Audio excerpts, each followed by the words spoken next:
Now, yeah, now let me go back to the snitching thing now, yeah? Right. Let me go back to the snitching thing now. So there was in 2006, I had a motorbike crash, a bad motorbike crash. I was chased by police, we were crashed, nearly died, whatnot, in Nord. I've gone to hospital. At the same time, my brother Blacker died as well. So I'm in hospital, I'm handcuffed to the bed. Before this time, then, I'm getting arrested for like, there's loads of things, like man's hot on the road. The feds are handcuffed to the bed. Bam, they've come for me. Remember, I'm in hospital, my pelvis is mashed up, scratch up face, I done a motorbike crash. They've nicked me. When I've woken up, they've nicked me, boom, boom, boom. They're nicking you for, when I got a motorbike crash, I had fire, they found bullets next to the motorbike or whatever. So I got arrested for like, firearms and bullets or whatever. And then they brought me to this police station for they wanted to speak to me about some other murders and other stuff and that. So I've gone to the police station now, yeah? And the National Crime Agency are there. National Crime Agency police and some next police, men in black kind of police in some suits, some different kind of police. They're there. There's to this one, hear this now, they're saying to me, bro, you lot are causing mayhem on the streets, boom. And I'm saying, what are you nicking me for? So they're saying, we're not gonna, the bullets, there was no gun found, so we're gonna drop that one. Then when I got arrested on the, what's it called? They're not gonna link for that. All the things they're bringing to me is hearsay stuff, like, we heard you might have been involved in this, no comment, no mattings, no comment. They can get all my interviews. I'm like that, like, what? Shut up, man. They're saying to you, boom, hear what they're saying now. This is when I know it's serious. The Feds said to me, they're from the National Crime Agency, they said, Raw, what you lot are doing music now. They said, Raw, we can make you into one of the most serious individuals in the UK. What? They said, Raw, we can make you into one of the most serious. They said to me, Raw, we got a Porsche in in our storage we took from my yard man that got deported, but we got his Porsche. We'll give you the Porsche. We'll give you anything you need. We'll make you blow. You get money, everything. Just got to be working with us. What? They said, if you don't, we're going to shut the whole of PDC down. Bro, when I come out of the hospital and after that, they raided all the shops. Everyone heard about that. They raided all the CD shops. They took all our CDs out. All the shops went to dark and cold everywhere and took out our CDs. They said to all the CD shops, can't sell this music no more. They phoned MTV, said, Raw, can't play. Remember, I had a video on there. We had like 2 videos on MTV. They took them down. I had Hustler and some next one on there. We had a PDC one. I think it was like Way Back or something. Was on there. And we had the Channel U ones. They went to all the stations. And this is not me. This is not no conspiracy theorist. You can go and speak to Channel U. They'll say, yeah, please phone us. MTV, please phone them. The record shops, Dark and Cold, all the main record shops, Ruthless Records. Yeah. Police went to all of them. Facts. The police went to them and took out all our CDs. Facts. And they went to we weren't allowed in no venues that we can perform in, O2 academies, those kind of things. Before the O2 Academy was called something else, they were called academies, like Brookston Academy and so we weren't allowed in no places like that. Do you understand? So imagine, remember we got shut down so you know already where I went, what road I took, what pill I took, because that's why we got shut down. And now I got blocked from everything. Do you understand? But imagine how many people took the other route. Do you understand? Because they came to me cash. They came to me so confident. So I know the way they came confident, there's definitely people that took the other route. Do you understand?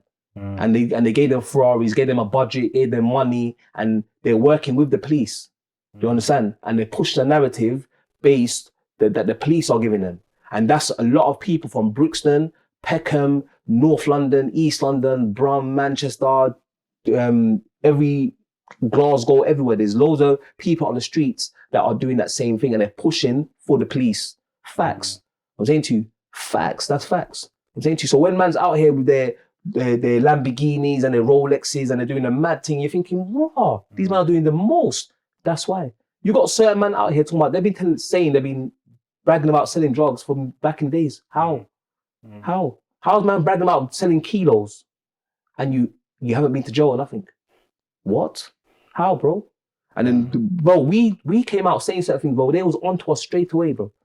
Like, I'm talking about straight away. When I come out of jail in 2004, we started making music. The Feds was onto us straight away, bro. It didn't take like 6 months, a year. They was onto us from the first month, bro. Straight, clamping down on us straight away. So how's man out here talking about kilos, selling drugs, doing the maddest things, and they haven't been arrested once?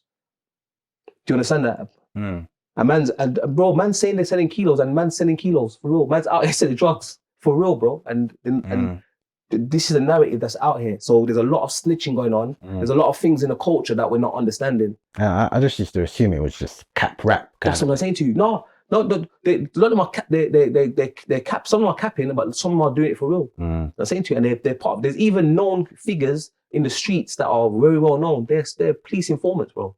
There's certain men that are shooting, and you only see a man and you think, well, he's just shooting everyone. He doesn't care. He shoots them in places, but they're not going to jail. And they're shooting everyone. How? On the street, bro, everyone knows it's them. You hear the streets talking about them, but they're just out here, normal. That's what I'm saying to you. There's also certain man that's been on bail since like the 2000s. Gun charge, got arrested, and they're on bail, bro. All till now, they're on bail. How? The police are still looking for certain things. They're saying they're not, like, well, how, bro? That's what I'm saying to you. So there's a lot of things like that, bro. This is what's happening on the streets. It's also in the music industry. There's a lot of clowns that have brought that same thing over from the streets into the music. It's that same behavior. There's a lot of police in America as well. America, they're talking about it. The police are behind some of the labels. They're pushing a narrative. I'm saying to you, and locking up loads of young youths. That's the same in the UK, but the UK one hasn't been spoken about. That's facts. If you look into it, you'll see. I hope one day a rogue policeman comes out and starts snitching on everyone and saying the facts. Because then you'll start hearing a lot of names associated with the police. There's loads of people. Trust me, like I'm everyone's worst nightmare. Because let me find it. I will bring out the information on an interview. Let me get the information. I'll bring to an interview and say, well, look, these are bare snitches. I'm saying to you, because a lot of the people, there's a lot of snitches, bro. And it's translated into the music scene and behind the scene as well. It's facts. It's facts. A lot of bloggers, a lot of the people behind are police. There's certain bloggers that just popped out of nowhere, bro. No one knows who they are. Bro, who are you? Where do you come from? How come you just out here that with bare money, with pure views, it just came from nowhere? No one doesn't know where they are, what area they're from, they just come from nowhere. And instigating bare things. You have to look into things differently, you know. Yeah, there's a lot of that going on. You're like, whoa, where do they come from? Who's giving them money like that? How did this come from nowhere like that? There's a lot of that going on. So you have to look into things on a serious level. This is why the reset is needed, especially in the UK scene. There's a reset that needs to happen. It's happening though.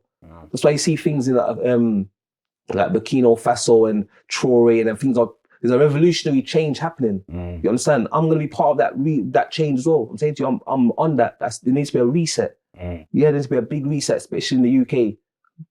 It needs to be wiped out. Noah's Ark business. I'm saying to you,